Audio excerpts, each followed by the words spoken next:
ఎకరానికి 10,000 తెలంగాణ ప్రభుత్వ నిర్ణయం. తెలంగాణ రాష్ట్ర వ్యాప్తంగా వడగళ్ల వర్షం కురుస్తున్న సంగతి తెలిసిందే. దీంతో తెలంగాణ రైతన్నలకు తీవ్రస్థాయి నష్టం వాటిల్లుతుంది. ముఖ్యంగా చేతికి వచ్చిన వరి పంట నేల రాలుతుంది. అటు మామిడి తోటల్లో కూడా వడగళ్ల వాన కారణంగా మామిడికాయలు రాలిపోతున్నాయి.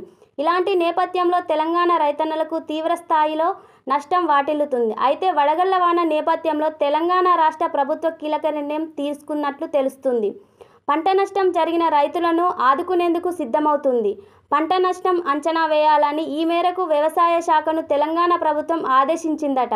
మరో 2 రోజుల్లో వర్షాలు కురిసే అవకాశం ఉండడంతో ఆ తర్వాత పంట నష్టంపై అంచనా వేయనుంది. ఇక ఎకరానికి 10,000 చొప్పున ఇవ్వాలని తెలంగాణ రాష్ట్ర ప్రభుత్వం ప్రాథమిక అంచనాకు వచ్చిందట. అయితే ప్రస్తుతం ఎలక్షన్ కోడ్ ఉన్నందున ఎన్నికల అధికారి అనుమతితో పరిహారం ప్రకటించే అవకాశం ఉంది. దాదాపు 50,000 ఎకరాల పంట నష్టం జరిగినట్లు సమాచారం అందుతుంది.